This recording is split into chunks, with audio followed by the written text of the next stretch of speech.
I'm high on life.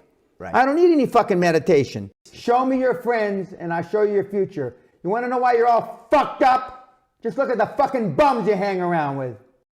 Right, you would know that. Everyone in this room is now dumber. Milk was a bad choice.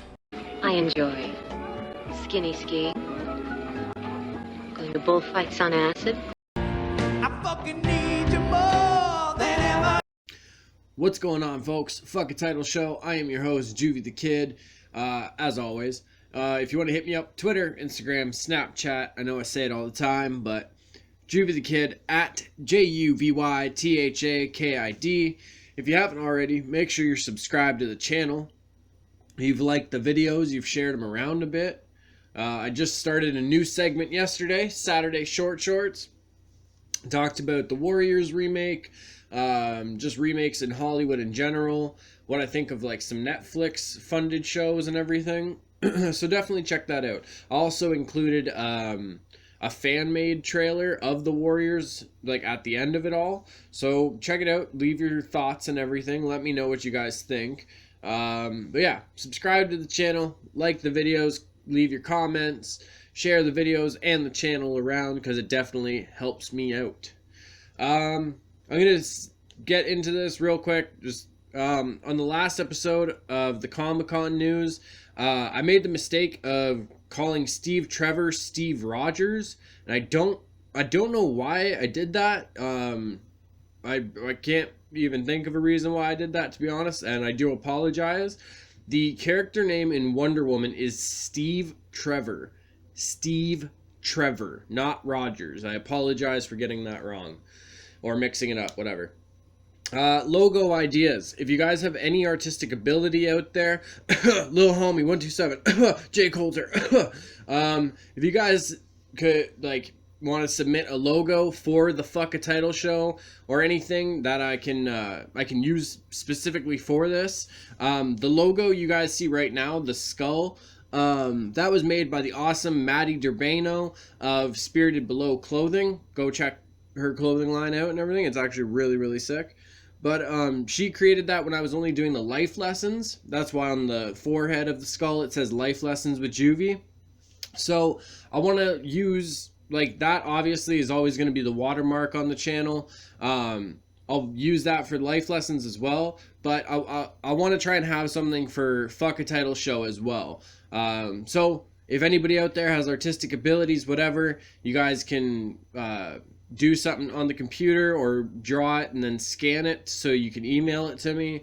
Either way, just we'll figure it out if you guys need to be reimbursed or whatever. Yeah, either way, I need a logo for the Fuck a Title Show. So yeah, help me out with that, folks. Okay, so today I got a chance to watch the new DC animated film Killing Joke. For those that aren't familiar with this one, it is one of the most intense kind of comics with the whole Batman universe. This is when Joker kind of like really loses it. He breaks out of Arkham. I don't know. Well, I'm going to talk about it anyway because the comic's been around for a long time. There's no spoiler alert here. But yeah, so Joker gets out of Arkham. He ends up fucking shooting Barbara Gordon, aka Batgirl. That's where she actually becomes Oracle. If you're more familiar with the Arkham games, Barbara is the one that's talking in his earpiece to him as he's doing his missions and everything like that. She's known as Oracle after she's in the wheelchair. But yeah, so Joker shoots her, paralyzes her, has his unconsenting sexual way with her, you could say. He kidnaps Commissioner Gordon, brings him through this fucking crazy little carnival and everything. And then it kind of like, it comes down to like Joker and Batman as always. But it ends with a very like different kind of like a moment for them. Joker tells Batman a joke and Batman actually ends up laughing and everything like that. And I'm pretty sure how the comic ended is, or it's like theorized that Batman, it's kind of like Batman snapped Joker's neck, like in his like laughing fit and everything. But let's hit Google this just so I can be sure, because I don't want to fuck this up again. Kills Joker. But yeah, it's actually a really dope one, because if you guys are like more familiar with like the Heath Ledger interpretation and stuff like that, yeah, it might actually be a good it might be a good thing to check out, because you do get to see like a Joker origin from the comics. When you hear about the Red Hood, a lot of people know that more as Jason Todd. That was originally actually like a Joker character. That was his origin thing. But yes, that's why it's called... Okay, cool. That's why it's called the Killing Joke. The Joker tells the killing joke at the end. Batman reaches out and breaks his neck, and that's why the laughter stops and the light goes out. Because that was the last chance at crossing that bridge. Alan Moore wrote this Batman Joker story. So yeah, this was a crazy one, because like Batman does kill like Joker like in this crazy laughing fit, and earlier in the movie, well, and in the comic, he says like, you know, it's going to come down to either you killing me or me killing you. So it was actually really, really cool. Like it was one of my favorite comic lines, or comic stories, whatever term you prefer. The movie, on the other hand, left much to be desired. And it's one of those things like, nowadays, if like you don't like something that a lot of other people do, you're automatically like a hater, or you're just, I don't know, it's whatever, like if it's like something against Marvel or DC, you get called like a fanboy for the opposite team. But obviously, like, that's not the case whatsoever. Everybody who's like watched my vlogs and all that shit knows I collect DC and Marvel. I'm a fan of both universes. So, but this movie, I don't know, it wasn't the best for me. The animation could have been better. With Assault on Arkham, we saw, like, I love that animation. In the Dark Knight Returns movie, we see that, like, that animation was fucking poo-poo. Real great. I fucking love that one. But this one, it was just, I don't know. I wasn't down for it as much. Like, Batman, it looked like they were kind of trying to go for, like, a mix of, like, a first appearance kind of suit with a mix of, like, you know, other suits kind of like throughout the ages. But like, I don't know, it was weird. Like the way it just looked to me, it was just kind of, it felt off the whole movie. Yes, I don't know, especially like when they were kind of talking, the way I know that's so nitpicky of me to say, but it was just something that kept distracting me, like, from the movie itself, is like the way the animation was for when their mouths were moving. Yeah, a lot of people were saying that like they loved it and everything, and that's cool because everyone has their opinion. It definitely wasn't my type of animation. The story itself, they changed like a little bit. Like Barbara and Batman kind of have like a fling at one point, and I don't know, a lot of people were freaking out about that, but it was literally like one like detail in there. They like, I don't know. People were making it seem like they had like a sexual relationship, but they literally like they hook up that once, and you can see in like Barbara's actions and everything after that it really was like that was the first time something like that had happened between them. But I don't know, it's just the way the movie is. Just like I almost felt like I was like I was always waiting for more to come, like from the movie or from the story. You know what I mean? I felt in a way. Like this was a big thing, especially with like, you know, the cover art last year with Joker putting like the blood smear and everything on Batgirl's face, got like a well, it was a smile of blood, but like people were outraged and whatever because Joker had raped her and like Joker had shot her, and just like it's such a like a stupid thing to like argue about. Like you can't use that cover because of like this widely known comic story that was written fucking years ago. But it was like, I don't know, with the like this was like a big thing. It was a very controversial story. They were really going on about how like it was rated R, like, you know, and it just, I don't know, it wasn't, I felt like the fans that I had kind of read some reviews, or at least like read their thoughts about, or just like maybe the build up between the fans and like the studio advertising for it, it just, I don't know, it felt like I was always waiting for something more, you know. It just, I don't know, I feel like if you're going for that R rating and everything, and you're really pushing, like that's one of your main like advertising kind of things, like this is like, that's your opportunity to fucking go rated R with it, you know what I mean? There were good points in the story and everything, obviously, but it's one of those things, if you've read the comic, then you'll, like, you kind of know what happens in the movie. I don't know. Yeah, I don't know. And this is also like a kind of another thing I realized with it. Actually, before I get into that point, I do want to say there was a few little things that were actually really cool they did. At one point, you see Bruce Wayne in the Batcave using like the Bat computer to bring up all these images of Joker, and those are actually images from like, there's you see him in like a 1960s, like from the Batman 60s series, you see him in one of those. You see him in the, like, drawn up as Heath Ledger when he's sitting in the jail cell. Jack Nicholson when he's sitting on the chair, like in the beach kind of like set from the Michael Keaton one. It was just, that was really cool to see like a bunch of like different kind of like Jokers put together like throughout the ages. But it was, you know, it was Mark Hamill behind that face for this one. So like that was really cool. It was almost like all the Jokers kind of coming together. We haven't seen Jared Leto's Joker, his portrayal of it yet. We will be soon, but we can't really throw that in there as like an opinion or anything yet, because we haven't seen how he does.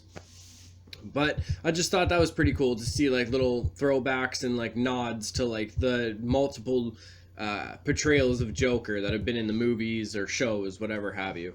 One thing the next point I was going to go into, I love Mark Hamill as the Joker. I love him. And I love Kevin Conroy as Batman. But I think I'm ready for a new one. You know?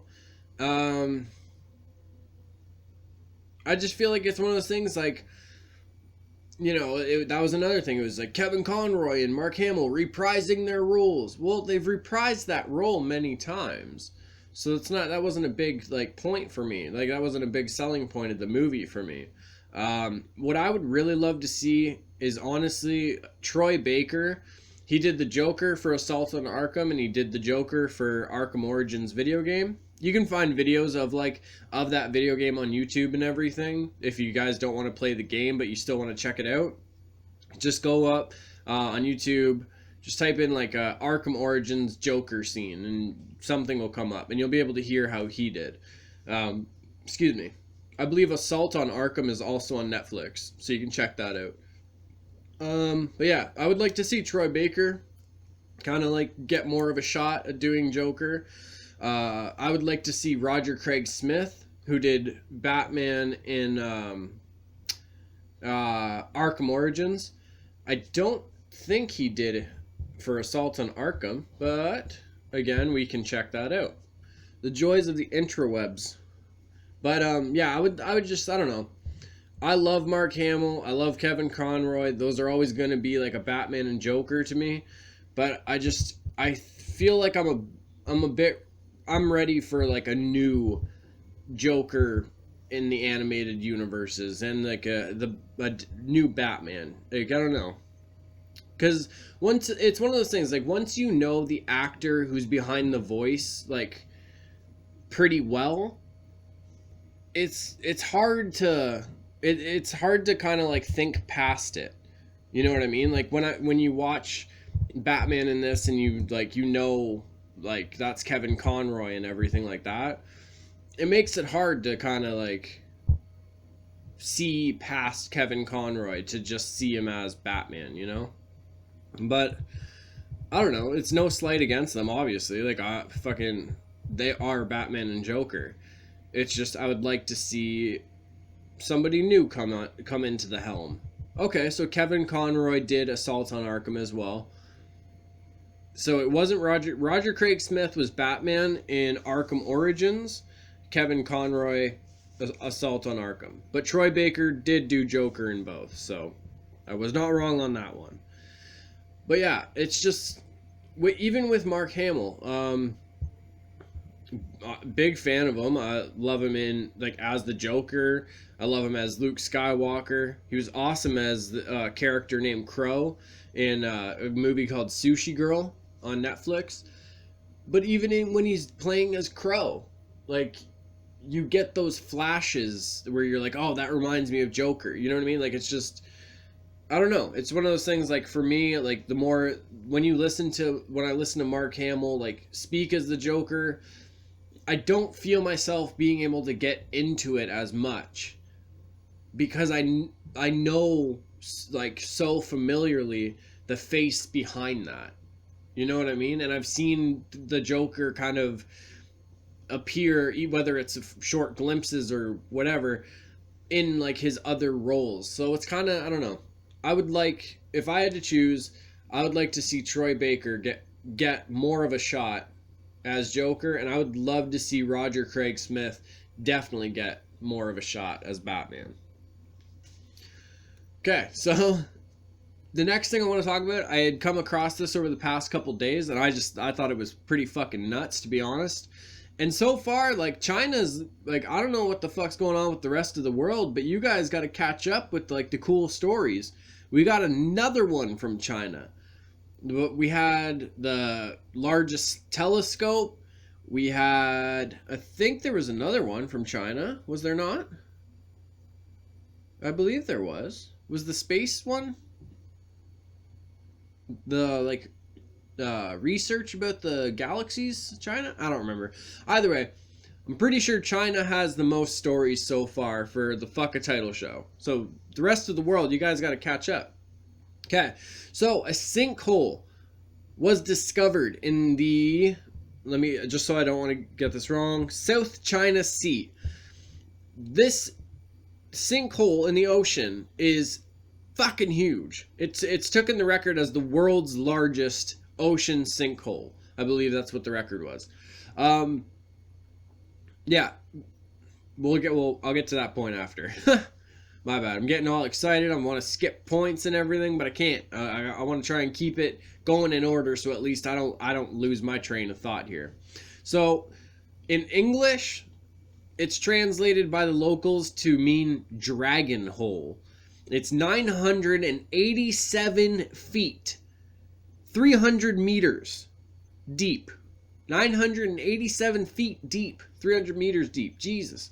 According to researchers who have spent the past year exploring the site. Okay, so this isn't like a new thing. It's just kind of like been brought out to the world more recently. So Sansha, S-A-N-S-H-A, Sansha, I don't know. Sansha Ship Course Research Institute for Coral Protection used an underwater robot with a depth sensor to determine the size of the sinkhole. So they used like kind of like a underwater like drone or something like to figure out how deep and everything it was.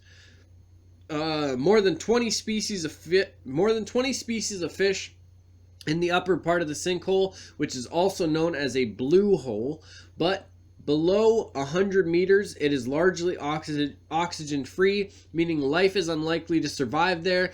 But if you have watched any underwater documentaries, The Blue Planet on Netflix is a great one.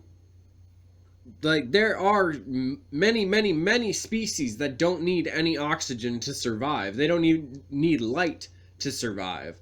It's fucking crazy, some of the like species of life that can live really deep down. So definitely don't take that last part to like into effect, because they're below 100 meters. There's probably some other crazy shit we don't know. Dean's Blue Hole. Dean's Blue Hole, like, why? Is it from like a place called Dean? Why would anybody call it Dean's Blue Hole? That sounds like a special in the red light district of like Amsterdam or something. Yeah, we have the Dean's Blue Hole. You can get that for 40 euros. Okay, so that, my bad. Dean's Blue Hole in the Bahamas was previously thought to be the world's deepest underwater sinkhole at a depth of more than 660 feet. So this one has 327 more feet of depth to it. Described by the locals as the eye of the South China Sea, the hole is located in a coral reef off the Paracel Islands. That's pretty crazy. Like, it's just like all like these random fucking things that happen in our world or that we stumble upon. You know what I mean? And it's like, for like the people in that area, that who knows, like that could have been some, like they call it Dragon Hole, like who knows like what kind of legends or something really surrounded that, or what the history is. If there are the kind of like they had like local legends and everything about it, it's one of those things where it's like fuck, who knows what is down there, or you know what has influenced certain legends, because some of them are like, you know, with that have to do with the ocean. Like I don't put a lot of things past that. There's a lot of like there's tons and tons of the ocean. I think we've only like examined like what 3% or something of them. Like we have a lot of the ocean that we can still explore. Like we don't know what kind of species existed or do still exist. You know what I mean? Like how do we know that like a Loch Ness monster type creature like doesn't exist or didn't at one time exist? And who's to say there may not have been a similar creature close to like or in the South China Sea that could have caused this sinkhole? Like who knows? Like I don't know. Maybe I'm thinking too much into it, but I'm just saying, like, there's certain things, like, you gotta really think about in this world. Like, there's ancient species and everything, like, all over the place. You know what I mean? And there's tons of things that we don't know about because they happened so long ago. All we can do is speculate or hear certain legends, and then we think it's, you know, like, funny to, like, make fun of or, you know, just kind of, like, mock because they just sound so outlandish to us. But it really, like, it could have, like, anything could exist, you know, or could have existed, and we don't know. We haven't figured it out yet. So, on to a less educational topic. I like to listen and watch, because it's on YouTube, to a podcast called Your Mom's House, and they were talking about this guy, Nick Hawk. Yes, Nick Hawk. And he's just so great. I needed to share him with you guys. I didn't see any other way to, you know what I mean? Kind of like bring him into this world. Because it wasn't one of those things where I was going to post it on my Instagram or something and people think I'm a fan. Because I'm not even too familiar with this guy. But what I do know about Mr. Hawk, like Hudson Hawk, but Nick, he's from a show called Gigolos. That show, if you're not familiar with it, is basically how it sounds. It's a reality TV show based about guys who are gigolos and everything. But Mr. Hawk isn't one-dimensional. No. Mr. Hawk is a reality TV star, but he also apparently wants to get into the hip-hop game. He's a rapper as well, folks. And he has a song. Well, he has a few songs, but we're only going to listen to probably one of them. Probably not even the whole thing. Yeah, but he's got a song called Breakin' a Sweat. So we're going to check that out. I'm going to get all this set up quick, and we'll get into it. Alright, had to take my phone off the top of my speaker, because I was using that as a little bit of like a higher mic stand. Video's not available? What? What's going on, Nick Hawk? Did you take your video off YouTube? What's going on? Wow. Now why would he do that? Well, he's got a channel. Let's see what's on his channel. Well, now I'm throwing anything on because now that just annoys me. I don't know, it's one of those things, like, if you caught a lot of hate for that song, who cares? Fucking keep it up, dude, if you were proud of it. But whatever. Alright, so we fight, we like to show off, Gigolo, and Born to be Bad. I feel like that's not an original title, but that's okay. You know what? Because he's from Gigolos, let's see what his song Gigolo is like.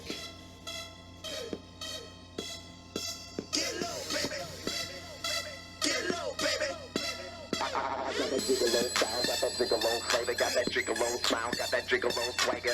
I'm a gigolo, you know I don't care. I'm not afraid to let it all hang out. I'm a gigolo, baby, and I go by Nick Hawk. I stone what I got, and I don't need a stuck cock. I get paid, I like to get buck. Wait until you tell your friends about what you got. I'm a guilty pleasure, nobody gets the ladies weather heating up already, hotter than the Las Vegas weather. Stepping on eggshells, light as a feather. I'ma start off to a night that you remember forever.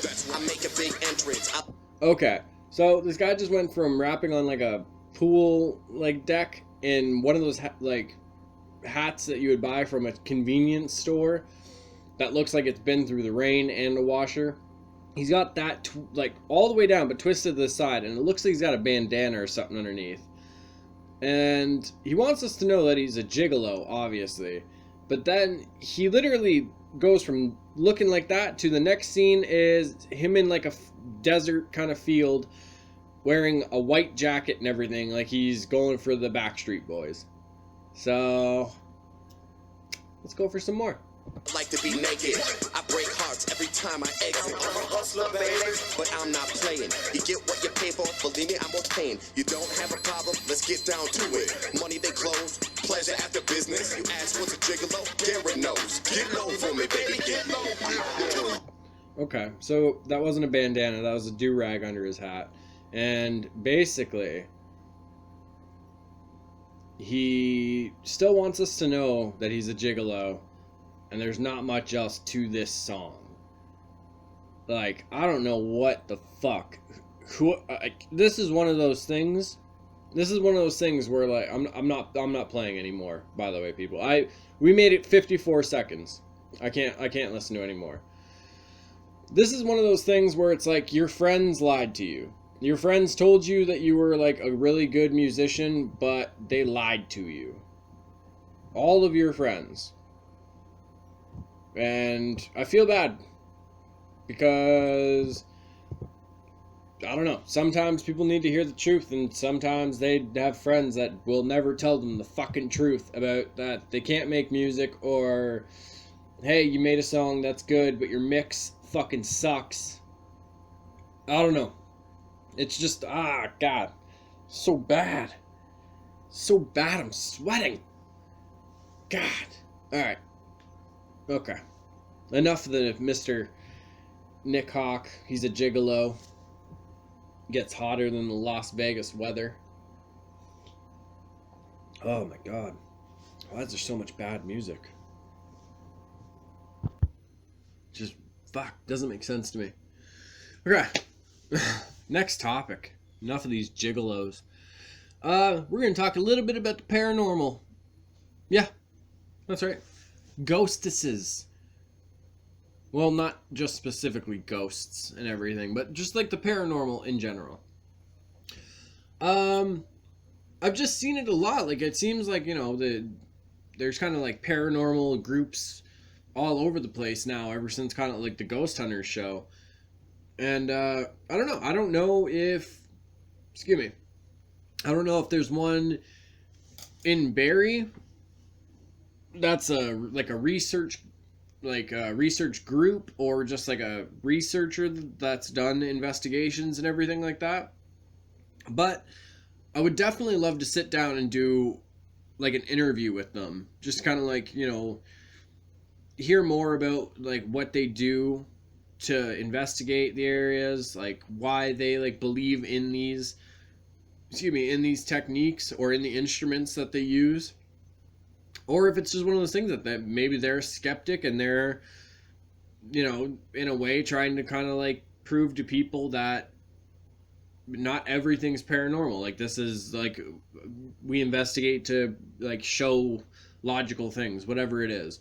But I think it would be really, really dope that if I could find a group or a researcher in the Barrie area or even outside of the area or whatever, and I could just do a Skype call or something like that. I think that would be a really dope interview to have, you know what I mean? And like some cool thoughts to bring on to the show and everything, and a fresh mind on a topic, just to see where somebody else is at, you know what I mean? Because obviously, like with me, I believe in the paranormal. I've had some like experiences that for one reason or another I couldn't find like a really logical explanation behind it, and I could only really chalk it up to that's probably paranormal activity. My nan, when I was growing up, she had told me stories about like a couple of experiences that she had in her life. It's one of those things, like, I've had what I believe to be paranormal experiences in my life, but I don't always jump to like that, you know what I mean? If something falls over, I'm not just like, it's a ghost. Like, I try and look for like logical explanations behind things if I can. But obviously when certain things are happening and like, you get things back in a response or whatever, like there's certain things that you're kind of like, okay, this is probably more on the paranormal side for sure. And obviously there's tons of skeptics and everything out there. I guess kind of what I find is a little bit comedic is if like when people are skeptics of like the paranormal world and everything, but they're like intensely into like religion, because like, the Holy Spirit, like spirits, ghosts, kind of the same shit. I don't know, like it's just one of those things, like I always find it hard to like take somebody else seriously when they criticize and they're so hard on like disproving somebody else's beliefs, but their beliefs, can be criticized just as much, and just as many people could try and disprove them. It's one of those things, like, you talk about, like, if in religion or whatever, if you talk about like the afterlife or like holy spirits or just spirits in general, whatever, there's no reason why like paranormal like definitions of those couldn't exist, you know what I mean? Like, there can be those two common grounds in the same world. I know it's a crazy idea, but it can happen. For me, I don't know.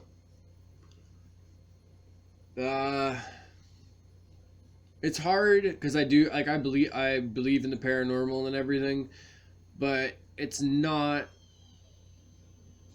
one of those things that, I don't know, like I see some people on YouTube that have kind of like dedicated their channels to the paranormal thing, and they like, I don't know, it's almost like every couple of days they're uploading like sessions where they're getting words from these people or whatever, and just like their techniques behind it or whatever, like the instruments that they're using, it makes me a bit of a skeptic to 90%, probably 99% of the people that say they investigate or whatever, and then they post things, because like, after doing a lot of video editing and shit like that too, or like looking at tutorials and stuff, like I see what's possible with a lot of stuff too. I also know that like sometimes, we, like as humans, we have like if something seems like similar to a word, or or something looks like a face could be in there, like when we look at the clouds and see shapes, whatever, like our minds can play tricks on us too. But also see like a lot of people who kind of put stuff out there that I'm very, very skeptical of, especially when like, a lot of the shows on TV, they're saying like demon attacks, and like these people, we're just random dudes kind of show up and they're like, we could take this demon out of here. And like, I don't know, it's just one of those things, like there's a lot of corny people out there that kind of like make it hard to believe wholeheartedly in a lot of it, you know what I mean? Or at least in the investigation parts of it. So that's kind of, maybe that's why, like, too, if there's any researchers or groups out there that, you know, want to sit down, do an interview, let me hear your thoughts on how, like, in your investigations are, like the techniques you use, the instruments, anything like that. Like, I am fully down to sit down and talk with anybody out there that like investigates or researches. But I would rather sit down with someone that has done investigations or something like that, because there's always something about like seeing somebody's evidence and being able to discuss it and everything. Like, it kind of adds more to it. I'm sure you guys you understand what I'm saying too. Like, you know, if I went and like met up with somebody or did an interview with them for the show, and it's like, okay, so you're an investigator or like a researcher of the paranormal, and they're like, oh yeah, you know, like I read stuff on forums all the time and like Google stuff. Like, I don't want I want somebody who is, you know, experienced in this world, in this field. Whether it's in just like purely investigating, that would be fucking awesome, especially if like there's evidence that we can like sit down and look at and like discuss whatever. Like, it's just, I don't know, it adds credibility to that person. There we go. There's a lot of like paranormal shows too, a lot of corny ones, obviously. My favorite one is Ghost Hunters, but even then, like, there's sometimes I watch that show and I'm like, all right, come on, I don't know about that one. But like that seems to be the show where it's like, look at like my two favorite like investigators on the TAPS team is Steve and Tango, because they don't instantly be like, oh, that's paranormal, like, oh, what was that, like get all freaked out or whatever. If something happens, like, they try and figure out, like, okay, was a window open? Does a draft, could it push the door open a bit? You know, they try and do the research behind the claims of what's happening. It's not just like like this one show. I don't know. I think it's called Ghost Adventures. I don't know. That show gets way too much for me. Just like, I don't know, like talking about demon attacks and like the way they act a lot of the time, it's too much for me. I don't know. I can't get into that show. It just seems way too staged with a lot of the stuff. It's just, I don't know. Ghost Hunters, it kind of feels like a lot of like they try to like give a logical explanation behind certain things, because like, so people aren't afraid of like paranormal things or aren't afraid of this, like their property, whatever it is.